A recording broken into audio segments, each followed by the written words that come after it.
आप सुन रहे हैं 16 सोमवार की व्रत कथा। एक बार भगवान शिव जी पार्वती जी के साथ भ्रमण करते हुए मृत्युलोक की अमरावती नगरी में पहुँचे।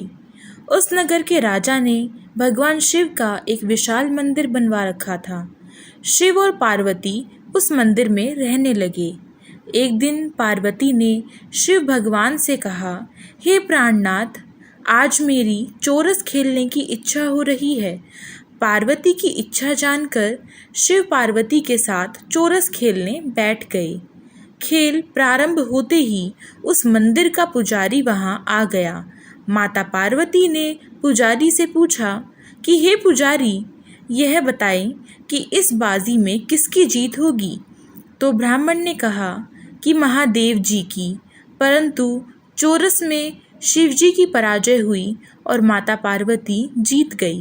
तब ब्राह्मण को उन्होंने झूठ बोलने के अपराध में कोढ़ी होने का श्राप दिया। शिव और पार्वती उस मंदिर से कैलाश पर्वत लौट गए। पार्वती जी के श्राप के कारण पुजारी कोढ़ी हो गया।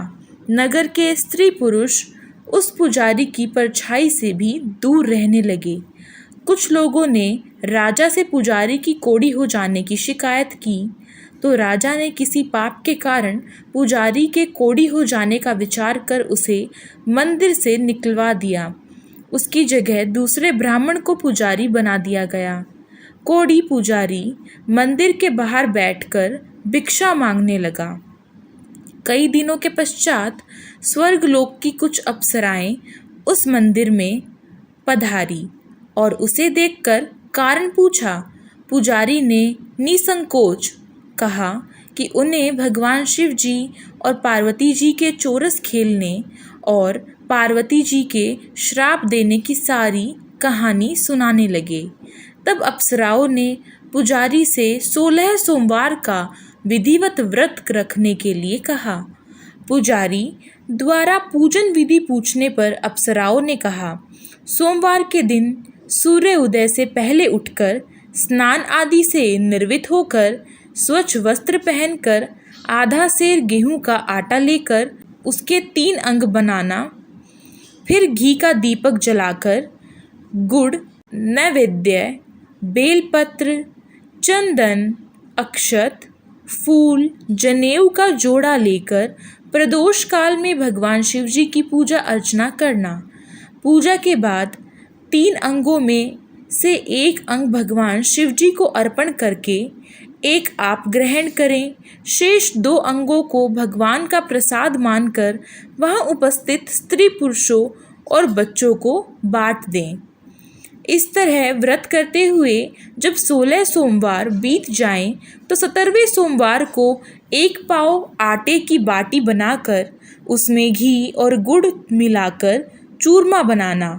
फिर भगवान शिव जी को भोग लगाकर वहां उपस्थित स्त्री पुरुषों और बच्चों को प्रसाद बांट देना। इसी तरह 16 सोमवार व्रत करने और व्रत कथा सुनने से भगवान शिव तुम्हारे कोढ़ को नष्ट करके तुम्हारी सभी मनोकामनाएं पूरी कर देंगे।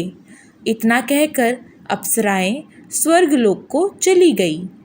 पुजारी ने अप्सराओं के कथा अनुसार 16 सोमवार का विधिवत व्रत किया। फलस्वरूप भगवान शिव की दया से उसका कोढ़ नष्ट हो गया। राजा ने उसे फिर मंदिर का पुजारी बना दिया। वह मंदिर में भगवान शिव की पूजा करता आनंद से जीवन व्यतीत करने लगा। कुछ दिनों बाद पुनः पृथ्वी का भ्रमण करते हुए भगवान शिव और पार्वती उस मंदिर में पधारे। स्वस्थ पुजारी को देखकर पार्वती ने आश्चर्य से उसके रोग मुक्त होने का कारण पूछा, तो पुजारी ने उन्हें 16 सोमवार करने की सारी कथा सुनाई। पार्वती जी भी व्रत की बात सुनकर बहुत प्रसन्न हुई और उन्होंने पुजारी से इसकी विधि पूछी और स्वयं 16 सोमवार का व्रत प्रारंभ किया। पार्वती जी उन दिनों अपने पुत्र कार्तिकेय के नाराज होकर दूर चले जाने से बहुत चिंतित रहती थी। वे कार्तिकेय को लौटा लाने के अनेक उपाय कर चुकी थी, लेकिन कार्तिकेय लौटकर उनके पास नहीं आ रहे थे। 16 सोमवार का व्रत करते हुए पार्वती ने भगवान शिव से कार्तिकेय के लौटाने की मनोकामना की। व्रत समापन के तीसरे दिन सचमुच कार्तिकेय वापस लौट आए। कार्तिकेय ने अपने हृदय परिवर्तन के संबंध में पार्वती जी से पूछा, हे माता, आपने ऐसा कौन सा उपाय किया था जिससे मेरा क्रोध नष्ट हो गया और मैं वापस लौट आया? तब पार्वती जी ने कार्तिकेय को 16 सोमवार के व्रत की कथा सुनाई।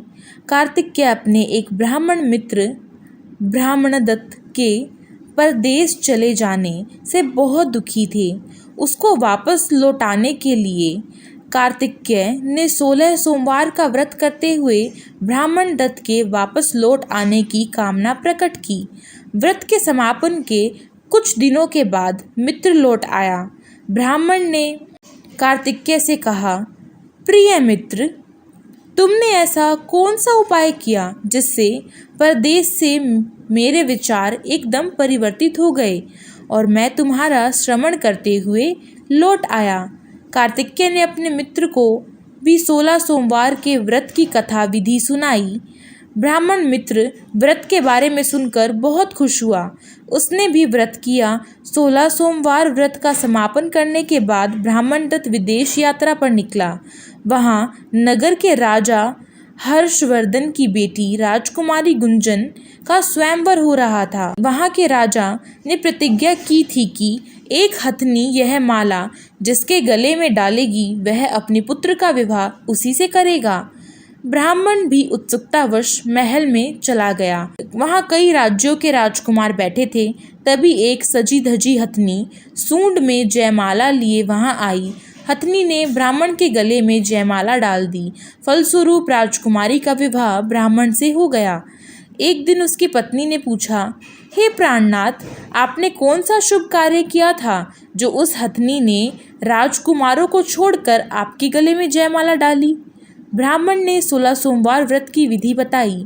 अपने पति से 16 सोमवार का महत्व जानकर राजकुमारी ने पुत्र की इच्छा से 16 सोमवार का व्रत किया। निश्चित समय पर भगवान शिव की कृपा से उस राजकुमारी ने एक सुंदर, सुशील और स्वस्थ पुत्र को जन्म दिया। पुत्र का नामकरण गोपाल के रूप में हुआ। बड़ा होने पर पुत्र गोपाल ने भी अपनी माँ से एक दिन प्रश्न किया कि मैंने तुम्हारे ही घर में जन्म लिया, इसका क्या कारण है? माता गुंजन ने पुत्र को 16 सोमवार व्रत की जानकारी दी। व्रत का महत्व जानकर गोपाल ने भी व्रत करने का संकल्प किया। गोपाल जब 16 वर्ष का हुआ तो उसने राज्य पाने की इच्छा से 16 सोमवार का विधिवत व्रत किया। व्रत समापन के बाद गोपाल घूमने के लिए समीप के नगर में गया। वहाँ के वृद्ध राजा ने गोपाल को पसंद किया और बहुत धूमधाम से अपनी पुत्री राजकुमारी मंगला का विवाह गोपाल के साथ कर दिया। 16 सोमवार के व्रत करने से गोपाल महल में पहुंचकर आनंद से रहने लगा। 2 वर्ष बाद वृद्ध राजा का निधन हो गया तो गोपाल को उस नगर का राजा बना दिया गया। इस तरह 16 सोमवार व्रत करने से गोपाल की राज्य पाने की इच्छा पूर्ण हो गई। राजा बनने के बाद भी वह विधिवत 16 सोमवार का व्रत करता रहा। व्रत के समापन पर 17वें सोमवार को गोपाल ने अपनी पत्नी मंगला से कहा कि व्रत की सारी सामग्री लेकर वह समीप के शिव मंदिर में पहुँचे। पति की आज्ञा का उल्लंघन करके सेवकों द्वारा पूजा की सामग्री मंदिर में भेज दी। स्वयं मंदिर नहीं गई। तब राजा ने भगवान शिव की पूजा पूरी की तो आकाशवाणी हुई, हे राजन, तेरी रानी ने 16 सोमवार व्रत का अनादर किया है, सो रानी को महल से निकाल दे, नहीं तो तेरा सब वैभव नष्ट हो जाएगा। आकाशवाणी सुनकर उसने तुरंत महल में पहुंचकर अपने सैनिकों को आदेश दिया कि रानी को दूर किसी नगर में छोड़ आओ। सैनिकों ने राजा की आज्ञा का पालन करते हुए तत्काल उसे घर से निकाल दिया। रानी भूखी प्यासी उस नगर में भटकने लगी। रानी को उस नगर में एक बुढ़िया मिली। वह बुढ़िया सूत काटकर बाजार में बेचने जा रही थी, लेकिन उस बुढ़िया से सूत उठ नहीं रहा था। बुढ़िया ने रानी से कहा, बेटी, यदि तुम मेरा सूत उठाकर बाजार तक पहुंचा दो और सूत बेचने में मेरी मदद करो तो मैं तुम्हें धन दूंगी। रानी ने बुढ़िया की बात मान ली, लेकिन जैसे ही रानी ने सूत की गठरी को हाथ में लगाया तभी जोर की आंधी चली और गठरी खुल जाने से सारा सूत आंधी में उड़ गया। बुढ़िया ने उसे फटकार कर भगा दिया। रानी चलते चलते नगर में एक तेली के घर पहुंची।